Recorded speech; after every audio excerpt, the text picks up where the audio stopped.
everyone. I'd like to welcome our distinguished guests and Phi Theta Kappa family members and friends. I'd like to thank you for attending this important occasion.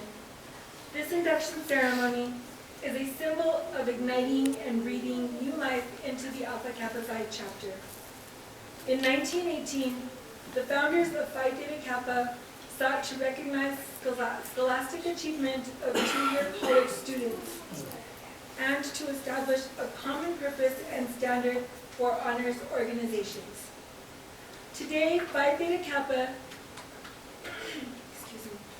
is the largest honor society in America with more than 2 million members and 1,200 chapters located in all 50 states and other countries such as Canada, Germany, and Japan. The innovative programs and services and array of membership benefits offered by Phi Theta Kappa are unequaled among honor societies. Phi Theta Kappa's focus is on the society's hallmarks of scholarship, service, fellowship, and leadership. It is estimated that 200,000 students participate in Phi Theta Kappa programs every year. The average age of a new member is 29, ranging from 18 to 80. The average Phi Theta Kappan is enrolled full-time with a GPA of 3.8. By becoming a member of the Alpha Kappa Psi chapter at the Santa Fe Community College, you've taken the first step to the pursuit of excellence. You have chosen to attend Santa Fe Community College whether you are working towards a certificate, an associate's degree, or a bachelor's degree, and have made a decision to invest in yourself. For that, I would like to applaud you.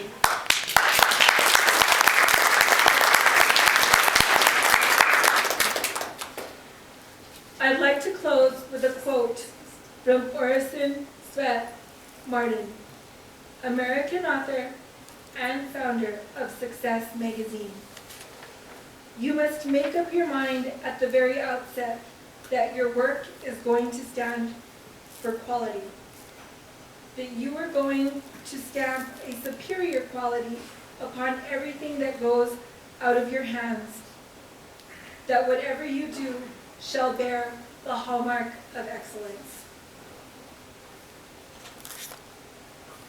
This evening's guest speaker is Heidi Weingart, and I'd like to welcome her to the podium.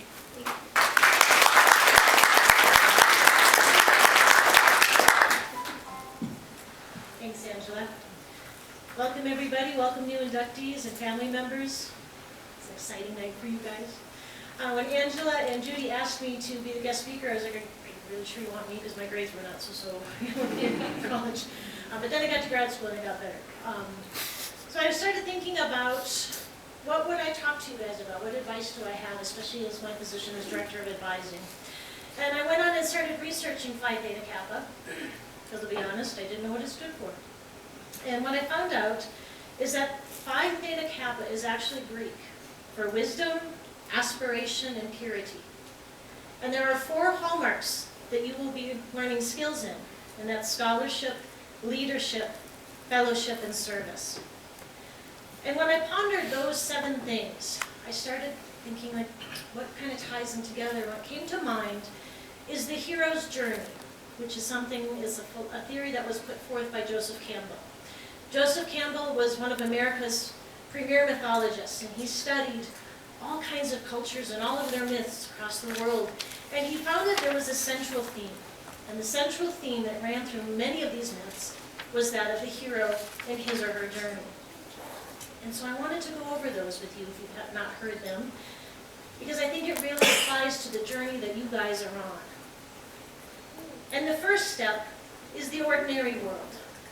And this is where the hero or the heroine just kind of exists in their world, and it's normal and it's ordinary, and they just go about their daily life. But this hero feels uncomfortable, or maybe out of place, something that just kind of doesn't fit. And I ask you to think of some of the more modern movies that have been shown lately.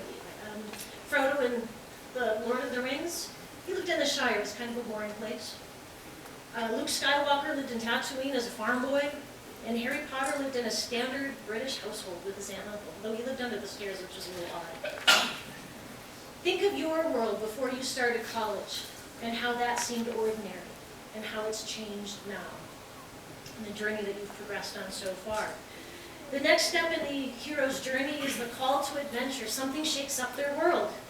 Something deep inside the hero calls him or her to an action, or there's a restlessness. And oftentimes our hero is reluctant to listen to that call. Does that sound familiar? Yes. Think of Princess Leia in her holographic message to Luke Skywalker and Obi-Wan Kenobi, and Harry first learning about magic and that it exists, and Frodo finding the ring, and how that shook up their worlds. Think of how your world was shaken up when you decided to start thinking about education.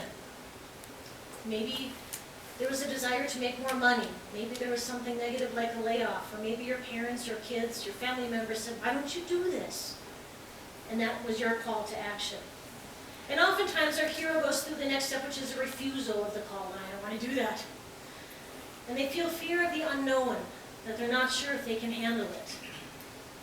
Luke returns home after he first feels that call. Harry has trouble believing that he was actually the boy who lived, and Frodo had never left the Shire before. Didn't think he could do it. You, however, may have had doubts. You may have delayed school. Maybe you applied and then said, "No, maybe not this semester."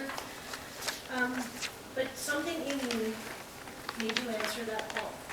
And I hear that a lot as director of advising, where people come into my office and say, "It's been a while, I don't know if I can do this." And I love when they actually answer it. And oftentimes, the next step is a meeting with the mentor. And this is where the hero or the heroine comes across a seasoned traveler of the world who gives him or her training, equipment, or advice that will help them on their journey. Think of Gandalf, Professor Dumbledore, Yoda. Think of your mentors now, Jane Abbott and Andy Lovato. Think of your professors. Think of your faculty and your advisors. Crossing the threshold is your next step, which you have already done by agreeing to be present tonight. You've committed to leaving your ordinary world and entering a new world with unfamiliar rules and values, possibly. Luke's joined the Rebel Force. Frodo started on his journey, actually. Harry started at Hogwarts. You started at SFCC and agreed to come here tonight. There's oftentimes test allies and enemies for the hero in his or her journey, where they're forced to make allies and enemies in a special world and to pass certain tests and challenges that are part of his or her training. Does that not sound like college? How many tests have you had? How many are coming up? Think of Ron and his best friend Harry and his other best friend Hermione and his evil nemesis Malfoy. Think of Frodo and his best friend Sam and Sauron. Think of your friends and allies. And look around you. Look at the other inductees that are sitting next to you. You are in a room full of new allies to help you on this hero's journey that you are on. We are all here to support you on this. Our goal is to help you through this journey and to be successful. And at this point, the hero oftentimes starts to approach the innermost cave, where you're preparing for the major challenge.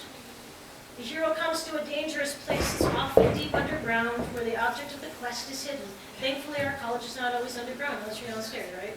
Some of the classrooms don't have windows. It's be a little scary. Sometimes, however, the hero is just needing to go into his or her dreams, the dream world, to confront his or her fears and to overcome them.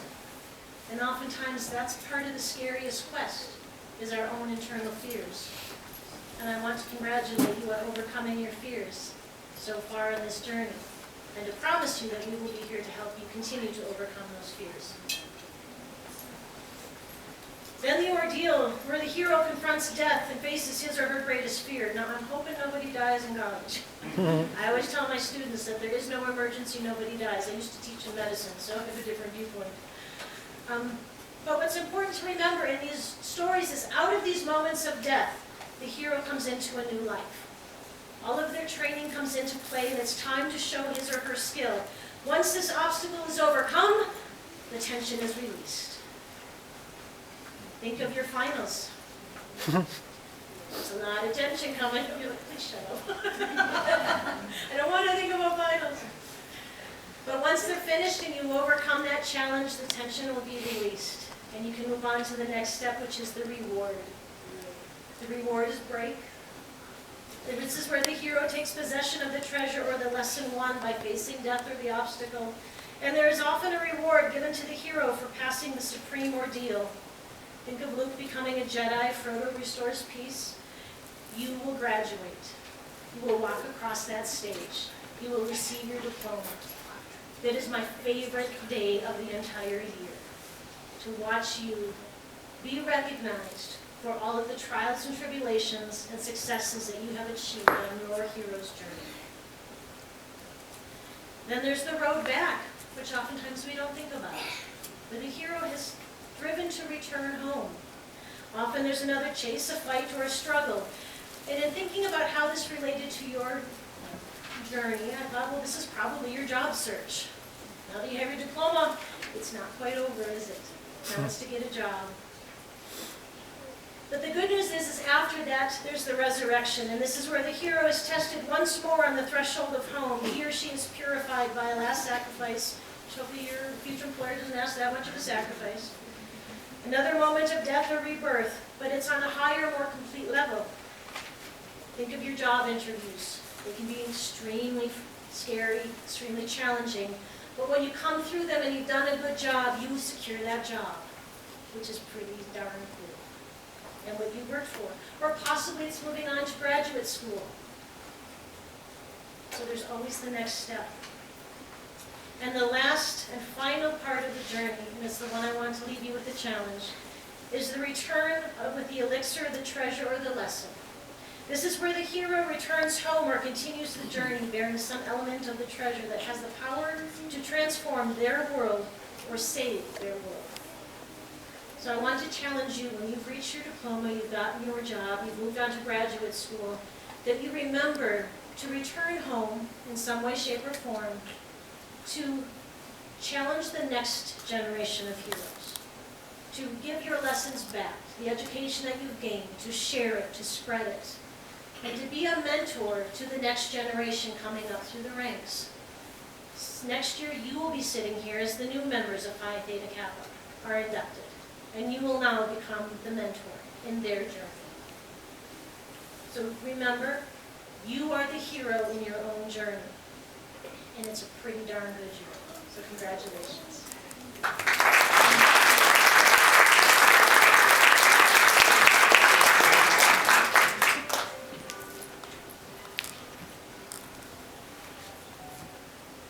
Thank you very much, Heidi, for that beautiful words of encouragement.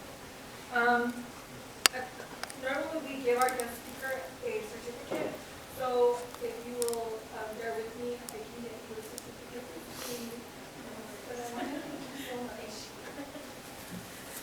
And so now I would like to ask Dr. Andrew Lovato to step forward and proceed with the induction of the new members.